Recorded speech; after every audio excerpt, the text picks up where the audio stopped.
कहानी है जादुई जूते की। ये कहानी एक गरीब मोची की है, जिसने अपनी कला से जादुई जूते का निर्माण कर दिया।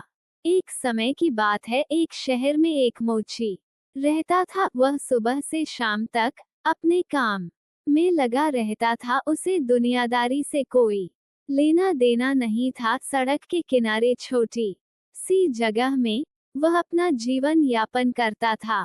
उसे अपने काम में महारत हासिल था। एक से एक जूते बनाने के लिए शहर के लोग उसी के पास आते थे। एक बार वह अपने काम में लगा हुआ था, तभी एक सन्यासी अपने लिए जूते बनवाने का विचार लेकर उसके पास आया। उसके कपड़े फटे हुए थे और उसकी हालत भी अच्छी नहीं दिख रही थी। मोची ने सन्यासी से कहा, बाबा, जूतों के लिए चमड़ा तो आपको ही देना पड़ेगा, मेरे पास नहीं है। आप चमड़ा लाए हैं। सन्यासी ने एक पेड़ की छाल मोची को दे दी और कहा, तुम इसके जूते बनाओ। मोची ने जैसे ही पेड़ की छाल को स्पर्श किया, वह सोचने लगा कि यह तो चमड़े से भी मजबूत है। वह सन्यासी से पूछ बैठा, किस पेड़ की छाल है ये? लेकिन सन्यासी ने उसकी बात का कोई जवाब नहीं दिया और मुस्कुराते हुए कहा, मुझे शीघ्र निकलना है, तुम अपना काम प्रारंभ करो। तभी मोची अपने कार्य में लग गया और कुछ घंटों की मेहनत के बाद मोची ने सन्यासी के लिए शानदार जूते बना देता है। मोची खुशी से सन्यासी को जूते पहनने के लिए बुलाता है। कई बार आवाज देने पर सन्यासी उसकी आवाज नहीं सुनते तो वह अपनी जगह से उठकर सड़क पर आकर यहाँ वहाँ देखने लगता है, लेकिन सन्यासी का कहीं कुछ पता नहीं चलता। मोची परेशान हो जाता है और सोचता है, भला अब वह इन जूतों का क्या करेगा? मोची को उसकी मेहनत के पैसे भी नहीं मिले थे, इसलिए वह थोड़ा नाराज भी था। मोची ने सोचा, चलो शायद थोड़ी देर बाद सन्यासी बाबा आ ही जाएंगे।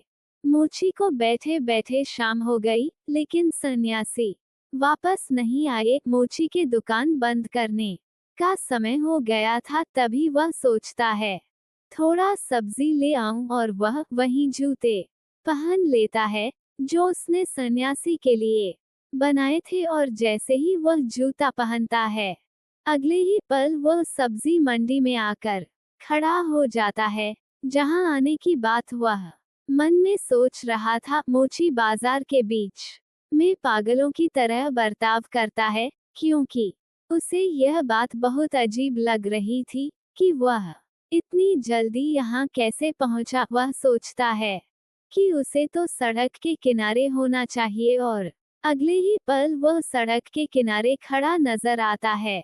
अब मोची का दिमाग चलना शुरू हो जाता है। उसे समझ में आना लगता है, हो न हो ये जूतों का ही कमाल है, जिसकी वजह से वह पलक झपकते ही कहीं भी पहुंच पा रहा था।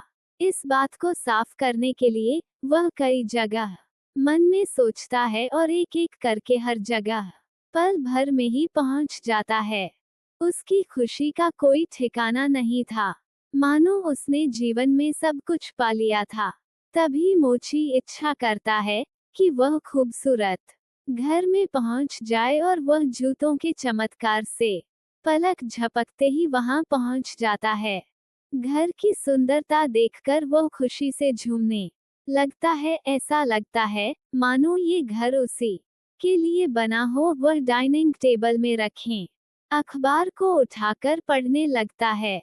तभी उसे अखबारों में दो देशों के बीच में जंग होने की खबर दिखती है, और उसके मन में जंग को पास से जाकर देखने का विचार आता है, और वह अपनी इच्छा अनुसार उस स्थान पर पहुंच जाता है जहां चारों तरफ से गोलियां चल रही होती है, बम फट रहे होते हैं। और जैसा ही वह जंग के मैदान में आता है, तो एक गोली उसके सीने में आकर घुस जाती है, और मोची वहीं गिरकर अपना दम तोड़ देता है। मोची के बिना सोचे समझे किए गए विचार की वजह से उसका जीवन खत्म हो जाता है। आपको ये कहानी कैसी लगी हमें कमेंट कर जरूर बताएं। इसी तरह की अच्छी कहानियां आप यहाँ पर पढ़ सकते हैं। यहाँ उपस्थित शिक्षाप्रद कहानियां आपका मनोरंजन करने के साथ दिशा भी देंगी। तो बने रहिए हमारे साथ और हमारे प्रयास को सफल बनाएं। आपको ये कहानी कैसी लगी हमें कमेंट कर जरूर बताएं। इसी तरह की अच्छी कहानियां आप यहाँ पर पढ़ सकते हैं। यहाँ उपस्थित शिक्षाप्रद कहानियां आपका मनोरंजन करने के साथ दिशा भी देंगी। तो बने रहिए हमारे साथ और हमारे प्रयास को सफल बनाएं।